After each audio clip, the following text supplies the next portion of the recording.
Hello, welcome. Do you have a reservation? Yes, in the name of Marie Gallant. I'm expecting 2 others, but I'm really early. Terrific. We have a table ready for you. Right this way.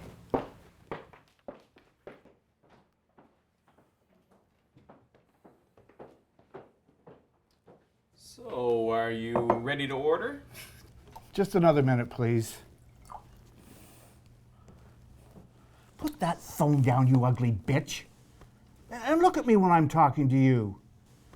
I paid for this meal. You could at least look grateful. I'm not that hungry. Texting your sister, I suppose. Deciding what to eat? You're too stupid to even decide what to eat. If you were any stupider, I'd have to remind you when to breathe. Ready to order now. We'll both have the special. Oh, just Yes, 2 specials. Bring her some more water and I'll have another one of these. Intimate partner violence is a common form of family violence. It can include emotional and verbal abuse, sexual abuse, or physical abuse. This abuse or violence often happens in private, away from witnesses. But there may be public signs of one partner using power and control to dominate the other. Words, body language, and controlling behavior can all be signs of abuse. Showing a sense of entitlement to someone's attention, putting down someone's gender, restricting how a person uses their phone, trying to isolate them from family and friends, belittling them, calling them names. These could all be signs of abuse or violence. If you were a server like Marshall overhearing abusive language, what could you do to address the abuse and keep yourself and the people around you safe? Here's one option. More water? Oh, that's enough water. Thanks. I'm okay. If you think someone is a target of abuse or violence, making eye contact and checking if they're okay may reduce their sense of isolation. It can remind them that there's help and support outside their relationship. Asking, "Are you okay?" gives them back some control of the situation. What's the matter? You look like you've seen a ghost. The man at table 5 just said terrible things to the woman he's with. She says she's okay. I don't think that she is. I don't know what to do. Do we have a brochure or something about family violence prevention services? Could I just slip it into her purse when she's not looking? No, I don't think we have a brochure. But Marshall, I don't think it's a good idea to put anything into her purse. What if he found it later, or what if he read it over her shoulder? What if it made the situation worse? We want to get her resources in a way that makes her feel safe. There must be something more that I could do. Well, there are posters in the washroom with facts about family violence and numbers she can call. Keep refilling her water and check in as best you can. There are times when the options available to you will not seem like enough. But bigger actions could increase the danger for the victim instead of making things better. The woman at the restaurant seems to be at risk of further violence. When she leaves, she will still be at risk, but she can leave at risk knowing someone has noticed her and tried to help. Or she can leave at risk and feel unnoticed, hopeless, and alone. Here's another example of what you could do as a witness, this time getting some backup and going for help.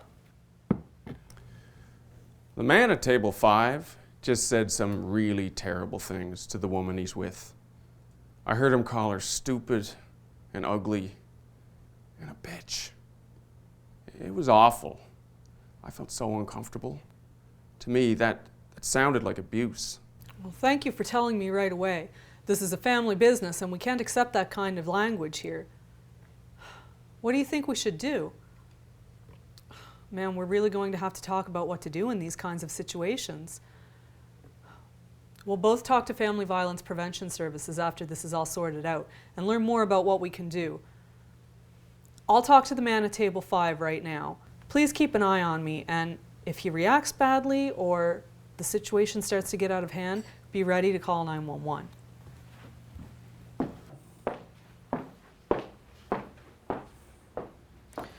Excuse me, sir. We've had complaints from nearby tables that you've been using abusive language. That's not welcome in our restaurant. Cancel our order. We're leaving. Come on, Shell.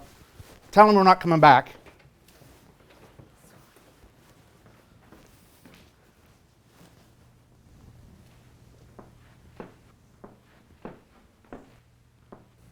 Do you think she's safe? Do you think she'll be okay? I don't know. Do you think we did enough to make a difference? For her sake, I hope so, but I'm not sure we'll ever know. At least we drew a line and said what we won't tolerate in our workplace. Turning a blind eye to abusive and demeaning words may be turning a blind eye to violence or the power imbalances in society that give rise to violence. Remember, if a situation escalates or you think someone is in danger, or if you are in danger, call 911. The server and manager weren't the only people who overheard abusive language. If you were a passerby who heard the demeaning and controlling language, what could you do to address the abuse and keep yourself and the people around you safe? Let's ask the person who was sitting nearby.